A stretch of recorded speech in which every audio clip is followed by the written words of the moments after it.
Konnichiwa! On se retrouve aujourd'hui pour le troisième exercice de l'épreuve numéro 1 du GLPT5. Il s'agit d'un exercice de vocabulaire. Donc à chaque fois, vous aurez 4 propositions différentes et vous devrez retrouver quel est le bon mot de vocabulaire qui correspond, donc qui a du sens dans la phrase. On va regarder ça tout de suite. Hajimemashou! Voici donc la consigne de cet exercice numéro 3 et on va regarder ensemble l'exemple qu'on nous donne. Donc vous voyez, nous avons une phrase et il y a un trou dans la phrase, donc entre les deux parenthèses. Ce qu'on vous demande ici, c'est de retrouver quel est le mot qui est approprié. Donc il y a un seul mot parmi les 4 qui a du sens. Les 3 autres formeraient des phrases très bizarres qui n'auraient pas beaucoup de sens. Donc il faut retrouver celui qui a quand même un minimum de sens dans l'histoire.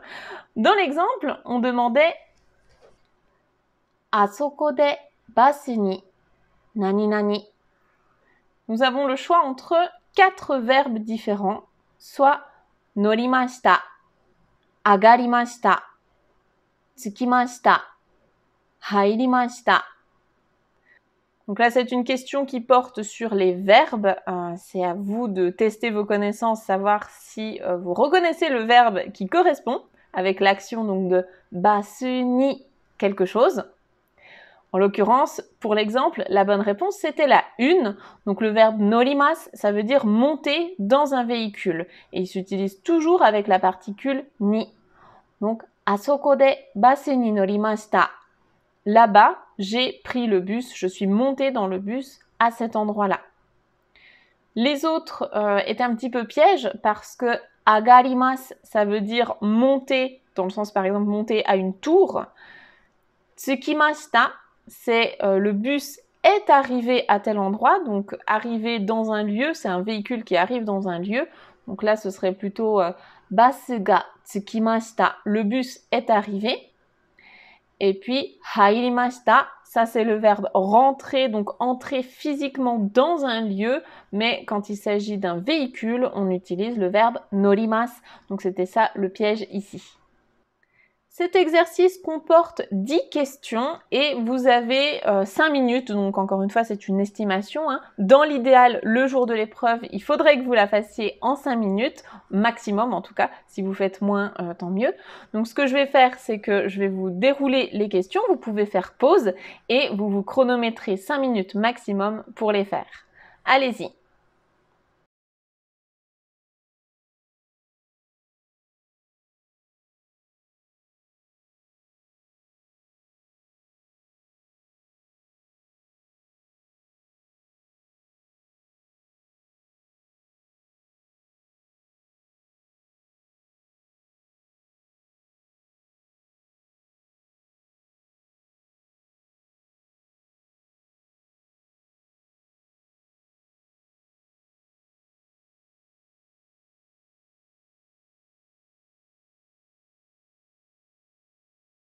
J'espère que vous avez réussi et nous allons maintenant passer aux corrections. Question numéro 19. Watashi no heya wa kono nani nani no 2階desu.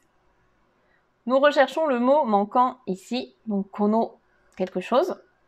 En proposition, nous avons elevator, pool, aircon, apato. Il s'agit donc de 4 mots en katakana, 4 mots qui viennent de l'étranger. Là, il faut comprendre le contexte, parce que si vous connaissez les mots de vocabulaire, mais que vous ne voyez pas du tout ce que la phrase veut dire, ça va être un petit peu compliqué. Il faut vraiment comprendre le contexte de la phrase. C'est pour ça que c'est un exercice qui prend un petit peu plus de temps que les 2 précédents sur les kanji, où là, c'est vraiment du par cœur, soit vous connaissez le kanji, soit vous le connaissez pas. Donc ici, ce qu'on veut dire, c'est « Watashi no heya », ma chambre, « wa kono nani nani no 2階desu ». Ici, le mot-clé, ça va être « 2階». Donc, on a « heya » d'un côté, ma chambre, et « 2階», donc 2e étage. Ma chambre, elle est au 2e étage de ce quelque chose. Donc, le 1, un ascenseur, ça collerait pas ici. Elle peut pas être au 2e étage d'un ascenseur. La 2, elle peut pas non plus être au 2e étage d'une piscine, ça n'aurait pas de sens. La 3, au deuxième étage d'une climatisation. C'est pareil, ça colle pas. Donc c'est forcément la 4. Elle se situe au deuxième étage de cet appartement. Donc là, ça a du sens. La bonne réponse était donc la 4. Question 20. Sato-san wa guitar o jouzu ni nani nani. Ici, on recherche un verbe. Donc là, il y a un mot-clé en particulier, c'est guitare, une guitare. On nous dit, monsieur ou madame Sato, quelque chose de la guitare, et jouzu, ça veut dire en étant doué, donc en le faisant bien, quoi. Donc on se doute que c'est bien jouer de la guitare, il ou elle joue bien de la guitare, donc on va chercher le verbe jouer d'un instrument de musique. Les 4 propositions sont utaimasu, kikimasu, hikimasu, asobimasu. Alors ne tombez pas dans le piège. Utaimasu, c'est chanter. Donc on peut pas chanter une guitare, c'est pas possible. Si vous y arrivez, dites-le moi parce que ça m'intéresse. La 2, kikimasu, écouter de la guitare, ça c'est possible, mais le faire bien, ça n'aurait pas de sens. Asobimasu, ça veut dire jouer, s'amuser. Oui, mais en français on dit bien jouer de la guitare, mais en japonais c'est pas ce verbe-là qu'on utilise. Ça c'est vraiment jouer dans le jardin par exemple, jouer au ballon ou autre. Donc la bonne réponse c'est la 3, c'est hikimasu. Ça c'est le verbe qu'on utilise quand on parle d'un instrument de musique, un instrument à cordes en particulier. Donc tout ce qui est jouer de la guitare, jouer du violon, jouer du piano, on utilise ce verbe-là. Donc la bonne réponse était la 3. Jouzu ni hikimasu. Bien jouer de la guitare. Question 21. Teiburu ni osara to hashi o nani nani kudasai. On recherche encore une fois un verbe. Là, je pense que vous avez reconnu certains mots-clés. On a teiburu, une table, osara, une assiette ou des assiettes, et hashi, les baguettes. On va s'intéresser donc aux 4 verbes qu'on nous propose. Nous avons narabete, totte, tabete, aratte, et puis kudasai derrière, c'est donc un ordre. On demande à quelqu'un de faire quelque chose avec les baguettes et les assiettes sur la table. Donc regardons de plus près les 4 propositions. Narabete, ça veut dire aligner. Donc vraiment mettre les uns à côté des autres bien proprement. Aligner les baguettes et les assiettes sur la table. Visiblement, c'est la bonne réponse parce que ça a du sens. On va quand même regarder les autres. Totte, ça veut dire prendre. Donc prenez les assiettes et les baguettes sur la table. Ça peut aussi avoir du sens, je suis d'accord, mais là, quand on donne vraiment un ordre à quelqu'un, on va plutôt imaginer qu'on lui demande de bien mettre la table comme il faut. C'est plutôt la 1 qui colle. La 3, c'est manger. Donc là, c'est un piège parce que voilà, on est dans le vocabulaire de la nourriture, mettre la table, tout ça, mais on va pas demander à quelqu'un de manger les baguettes et les assiettes. Ce serait quand même très bizarre. Et la dernière, c'est laver. Donc, aratte, laver les baguettes et les assiettes. Mais là, on a vraiment sur la table. Donc, c'est pareil, on va pas demander à quelqu'un de laver sur la table. Ce serait vraiment bizarre. Donc, la bonne réponse, c'est la 1. Alors, c'est possible que vous ayez comme ça des phrases pour lesquelles vous vous dites « Oui, mais concrètement, ça peut aussi coller. » Il faut quand même aller au plus évident. Ils vont pas non plus aller chercher trop loin. Faut quand même que ça reste des phrases qu'on puisse dire dans la vie de tous les jours qui sont évidentes. Donc là, le plus évident, c'est quand même aligner les couverts, quoi. Mettez la table. Question 22. Kesa, souji o shita kara, heya wa nani nani desu. On recherche ici un adjectif pour qualifier la chambre ou bien la pièce. Nous avons comme possibilité kirei, kitanai, akarui, kurai. Là, il faut vraiment bien comprendre le contexte de la phrase parce que concrètement, on peut qualifier une chambre de ces 4 adjectifs. Donc regardons la phrase. La phrase c'est « Ce matin, parce que j'ai fait le ménage, la chambre est… » Donc à votre avis, est-ce qu'elle est belle, propre? Est-ce qu'elle est sale? Est-ce qu'elle est lumineuse? Ou est-ce qu'elle est sombre? Comme il a fait le ménage, a priori, c'est qu'elle est propre. Donc la bonne réponse, c'est « kirei », propre, belle. Ensuite, question 23. « Kyou wa 500 nani nani oyogimashita » Aujourd'hui, j'ai oyogimashita, j'ai nagé, 500, et donc là, on va chercher plutôt un compteur. Est-ce qu'on peut avoir nagé 500 d'eau, donc 500 fois, 500 ban, donc numéro, 500 numéros, 500 mètres, 500 mètres, ou bien 500 grammes, 500 grammes.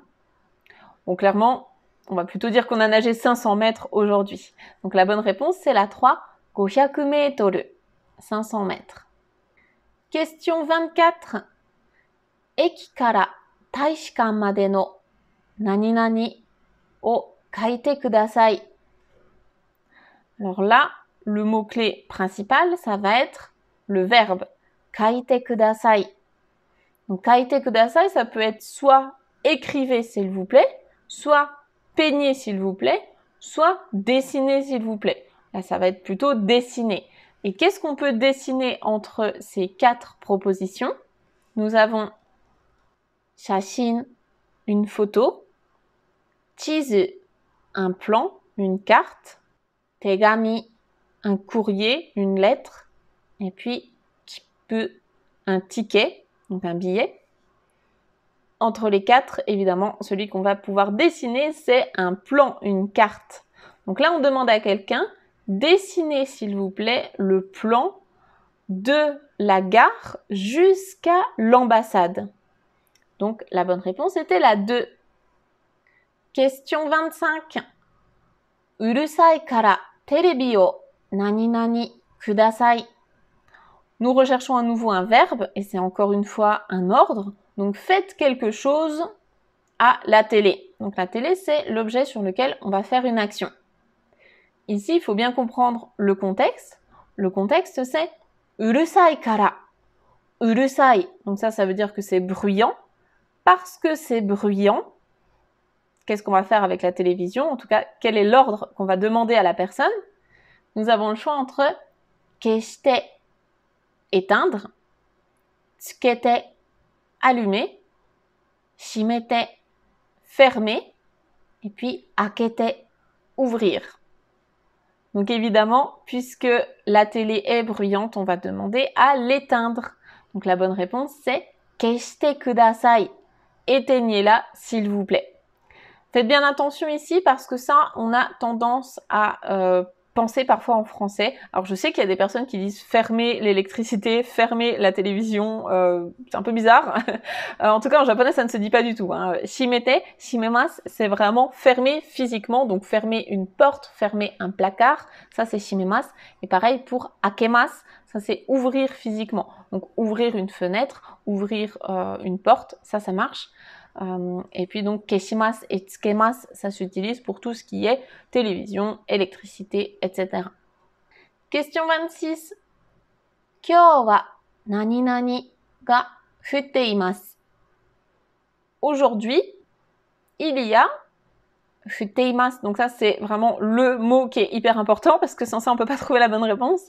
Futte imasu, c'est le verbe pleuvoir ou bien neiger. C'est quelque chose qui tombe du ciel. Donc ça va être la pluie ou la neige. Est-ce que du coup on a l'une de ces propositions dans les 4 mots ici? On va regarder. Nous avons kumori, nuageux. Donc ça fonctionne avec des. Kumori des, c'est nuageux, c'est couvert. Hare, ça c'est ensoleillé. Donc ça fonctionne également avec des. Hare des, c'est ensoleillé aujourd'hui. Kaze, ça c'est le vent. Donc kaze ga fukimasu, il fait venteux, enfin le vent souffle. Et le dernier c'est yuki, la neige. Donc effectivement, c'est bien Yuki ga futte imasu. Il neige aujourd'hui. La réponse est donc la 4. Les deux dernières questions sont en rapport avec les images que vous avez sur le côté. Donc dans la question 27, ici, c'est savoir combien il y a de pommes dans la boîte. Hako ni ringo ga nani nani arimasu. Nous recherchons le compteur approprié. Les pommes, on les compte avec le compteur des tsu, donc des choses. Dans la boîte, il y a, et donc là, il faut connaître le compteur. Le compteur des tsu, il est irrégulier dans le sens où il ne fonctionne pas avec les chiffres ichi, ni, san, etc. Il fonctionne avec la lecture 100% japonaise des chiffres. Donc, nous avons le choix entre yotsu, ichitsu, mutsu, nanatsu. Là, c'est du par cœur. Si vous ne les connaissez pas, du coup, il faut les réviser. Donc, yotsu, c'est pour 4 pommes. Ichitsu, c'est pour 5 pommes. Mutsu, 6 pommes. Et nanatsu, 7. Là, on regarde sur l'image, il y en a 5. Donc, la bonne réponse, c'est la 2. Ichitsu arimasu. Il y en a 5. Et puis, dernière image, dernière question, c'est la 28. Là, on cherche à situer les objets. Donc, regardez bien de quel objet on parle, ne pas vous tromper. Ici, on parle de megane wa tsukue no nani nani ni arimasu. On parle de megane. Megane, les lunettes. Donc, les lunettes, regardez bien, elles sont sur le bureau. Tsukue no. Et pour dire sur le bureau, c'est bien ue, en haut. Les autres propositions, c'était soba, donc à côté, aux côtés du bureau. Yoko, donc là, yoko, c'est vraiment sur le côté, vraiment la tranche, presque. Shita, en dessous, et ue, au-dessus. Donc la bonne réponse, c'était la 4. Voilà pour ce troisième exercice, j'espère que ça s'est bien passé pour vous. Donnez-moi vos scores dans les commentaires parce que je suis très curieuse de voir un petit peu où vous vous situez. J'espère que cette vidéo vous a été utile. Si c'est le cas, merci de mettre un pouce bleu et de vous abonner à la chaîne pour ne surtout pas louper les prochaines. On se revoit d'ailleurs dans la 4e pour aborder le dernier exercice de cette première épreuve du JLPT, à savoir un exercice de compréhension de phrases, donc avec le vocabulaire, la grammaire, etc. Je vous dis à très vite et bon courage. Matane, bye bye.